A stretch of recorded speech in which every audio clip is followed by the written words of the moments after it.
চলে এসেছি বাতাসে। পাহাড়ের গায়ে বাড়িগুলো কিন্তু অনেক সুন্দর লাগে। তো আজকের ব্লগটা শুরু হচ্ছে দার্জিলিং থেকে। তো ওয়েলকাম টু দার্জিলিং।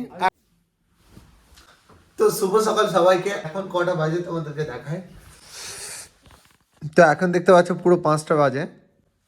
খুব ভোর ভোর উঠে গেছি ঘুরতে যাওয়ার জন্য বাড়ি। তো চলো এখন বাইরে বেরিয়ে যাবো আর দেখবো শেয়ারে গাড়ি পাবো, আর বাইরে শেয়ারে গাড়ি ধরবো, তারপর ঘুরতে যাব। আমি আগে থাকতে গাড়ি ঠিক করে রাখিনি। তো চলো এখন বেরিয়ে যাওয়া যাক। তো এখন সবাই মিলে চলে এসেছি টাইগার হিল দেখার জন্য। তো চলো এখন নিচে নামবো। তো দার্জিলিং এর সকাল সকাল টাইগার হিলের দৃশ্য দেখার সব থেকে আকর্ষণীয় একটা জায়গা। তো এখন বাজে 6:22 আর এখন চলে এসেছি টাইগার হিল দেখার জন্য। ভোরের সূর্যের আলো যখন প্রথম কাঞ্চনজঙ্ঘা পাহাড়ের উপরে পড়ে, তখন এই পাহাড়ের রূপটা সোনালী বর্ণের হয়ে যায় আর দৃশ্যটা কিন্তু অনেক সুন্দর লাগে। তো ওই যে দূরে দেখতে পাচ্ছ, ওখান থেকেই সূর্যোদয় হবে, একটু পরে দেখাবো। আর এই পাহাড়টা সোনালী রং হয়ে যাবে। এখন হালকা হালকা সূর্যোদয় হচ্ছে আর টাইগার হিলের দৃশ্যটা দেখতে পাচ্ছ। পাহাড়ের গায়ে ছোট ছোট বাড়িগুলো অনেক সুন্দর লাগছে। ফার্স্ট সকালে এই কাঞ্চনজঙ্ঘা পাহাড়ের উপর সূর্যোদয় যখন হয় অনেক সুন্দর লাগে, আর এখানে সবাই আসে দেখার জন্য। তো টাইগার হিল পর্বতমালা, পাহাড়ের গায়ে বাড়িগুলো কত সুন্দর লাগছে টাইগার হিলের।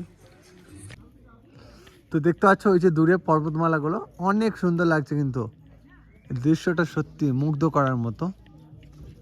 এটাই হচ্ছে কাঞ্চনজঙ্ঘা আর ওখানেই সূর্যোদয় হয় প্রথমে, ওই যে দূরে দেখতে পাচ্ছ, বাট কুয়াশার জন্য দেখা যাচ্ছে না। সো এই যে সাইডে বাড়িগুলো দেখতে পাচ্ছ, পাহাড়ের গায়ে বাড়িগুলো কিন্তু অনেক সুন্দর লাগছে। খুব ভোর ভোর চলে এসেছিলাম এখানে দেখার জন্য সূর্যোদয়, বাট এখানে দেখা হলো না। তো এখন চলে যাবো এখান থেকে।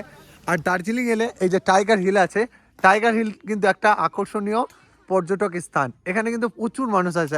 এখন টাইগার হিল ঘোরা কমপ্লিট, তো এখন যাবো অন্য জায়গা। তো চলো আজকে কত জায়গায় ঘুরতে পারি সেটাই দেখো। তো এটার নাম হচ্ছে যোগাচলিং মনিস্ট্রি, আর এটা দেখতে পাচ্ছ অনেক সুন্দর। তো এখানে যারা গাড়ির ড্রাইভার থাকবে ওনারা অনেক জায়গায় নিয়ে যাবে, সেক্ষেত্রে এটা অনেক ঐতিহাসিক আর পুরনো মনিস্ট্রি। তো এখানে দেখতে পাচ্ছ অনেকজন আছে তাদের মনোবাসনা পূরণ করার জন্য। আর এই সাইড থেকে জাস্ট ভিউটা দেখো, এটা হচ্ছে দার্জিলিং এর ভিউ। 1850 খ্রিস্টাব্দে অবস্থিত। তো টাইগার হিল ঘুরে এখন চলে এসেছি ইয়োগা মনেস্ট্রি। এটা হচ্ছে দার্জিলিং এর একটা ঐতিহাসিক ধর্মস্থান। তো আমার পিছনে যেটা দেখতে পাচ্ছ এটা হচ্ছে একটা ধর্মীয় স্থান, আর এটার নাম হচ্ছে ইয়োগা মনেস্ট্রি। আর এখন নতুন হয়েছে ঘুম মনেস্ট্রি, বাট এটা হচ্ছে ব্রিটিশ আমলে। অনেকে অনেক জায়গায় ঘুরবে, বাট এটা একটা ঐতিহাসিক। তো এখানে অনেকজন আসে তাদের মনোবাসনা পূরণ করার জন্য। তো এখানটা ঘুরে নিলাম।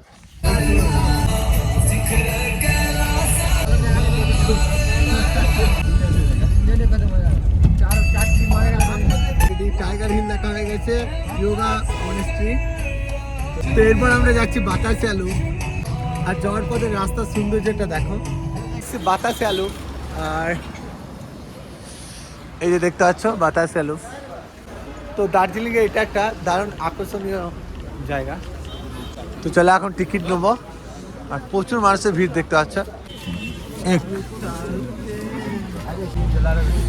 Thank you.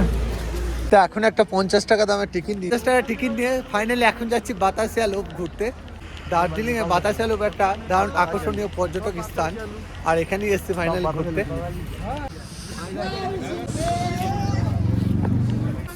তো এখন একটা ড্রেস নিয়ে নেবো, এখানে দার্জিলিং এর সেই ঐতিহাসিক ড্রেস। তো এখন ড্রেস পরে নিলাম, দার্জিলিং এর ঐতিহাসিক ড্রেস, ট্রেডিশনাল ড্রেস। ওকে, গোর্খা ড্রেস উধার। তো এখন চলে এসেছি বাতাসিয়া লুপ, আর দার্জিলিং এর ট্রেডিশনাল ড্রেস পরে নিয়েছি। আর এখান থেকে জাস্ট দৃশ্যটা দেখো। তো চলো এখন নিচে দিয়ে যাবো। তো এখন নামবো নিচে দিয়ে আর তোমাদেরকে দৃশ্যটা দেখাবো।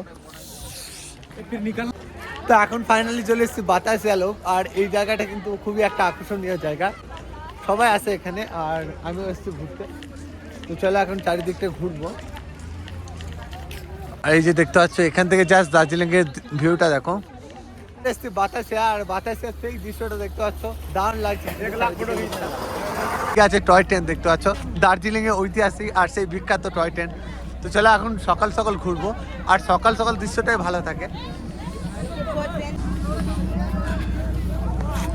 তো কি পরিমাণ মানুষের ভিড় দেখতে পাচ্ছ। তো এখান থেকে পাহাড়ের দৃশ্যটা দেখতে পাচ্ছ, চারিদিকে উঁচু উঁচু পাহাড় আর অনেক সুন্দর একটা দৃশ্য। তো অনেক সুন্দর একটা ভিউ। এটা হচ্ছে বাতাসিয়া লুপ, আর বাতাসিয়া লুপ থেকে এই ভিউটা পাওয়া যাবে। তো যখন বাতাসিয়া লুপ আসবে তখন এইরকম দৃশ্য দেখতে হবে, বা এই ভিউগুলো কিন্তু দারুণ সুন্দর।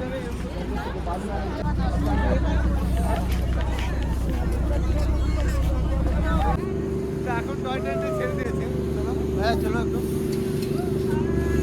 এখন টয় ট্রেনটা ছেড়ে দিয়েছে।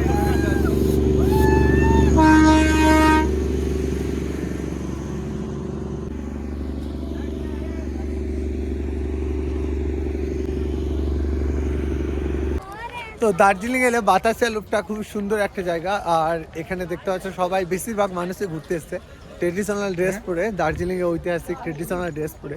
তো অনেক ভালো লাগছে এখন ঘুরতে। তো এই ভাইটা এসছে শিলিগুড়ি থেকে ঘুরতে, আর আমি এসছি বর্ধমান থেকে। তো বাতাসিয়া লুপ আসলে অনেক সুন্দর একটা জায়গা, আর এখানে বেশিরভাগই মানুষ ঘুরতে আসে।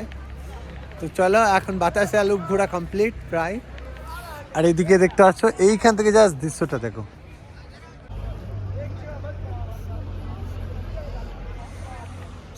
বাতাসিয়া লুপে সবসময় মানুষরা আসতেই থাকছে ঘোরার জন্য। আর সব থেকে ঘোরার ভালো সময় হচ্ছে সকালবেলা। সকাল থেকে কিন্তু ভিউটা কিন্তু খুব সুন্দর পাওয়া যায়। তো হচ্ছে চারিদিকে প্রচুর মানুষের ভিড়। আচ্ছা, আই লাভ দার্জিলিং। তো চলে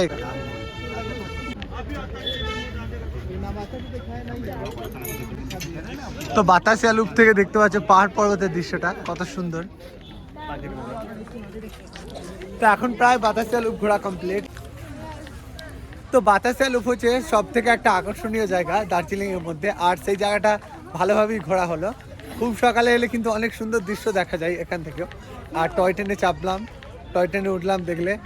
তো চলো বাতাসিয়া লুপ থেকে এখন চলে যাবো অন্য জায়গা। আর এখানে সব থেকে বেশি মানুষ আসে ঘুরতে। তো কেমন লাগলো তোমাদেরকে বাতাসিয়া লুপটা বলবে। এখন যাবো অন্য জায়গা।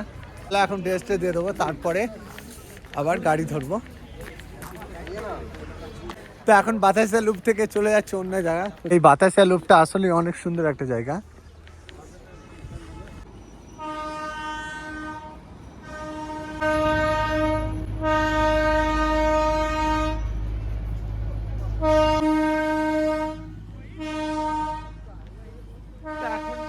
এখন দেখতে পাচ্ছ টয় ট্রেন গুলো যাচ্ছে। তো বাতাসিয়া লুপ গেলে এখানে টয় ট্রেন গুলো দেখতে পাবে।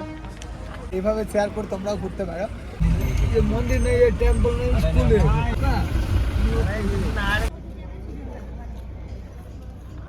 তো এখন চলে এসেছি হিমালয়ান রেলওয়ে, আর এখান থেকে ভিউটা দেখতে পাচ্ছ।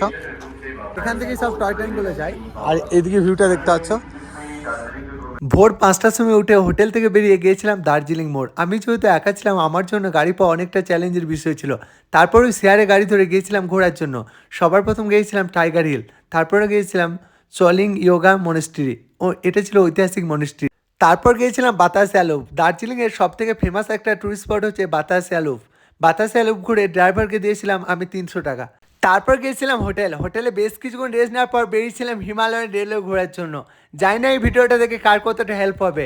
তা আমি একলা এখন ট্রাভেল করে ব্লগ বানাচ্ছি। অবশ্যই তোমরা চ্যানেলটাকে সাবস্ক্রাইব করে আমাকে একটু মোটিভেট করবে। আবারও দেখা যাচ্ছে নেক্সট একটা ব্লগে। সবাই ভালো থেকো, টাটা।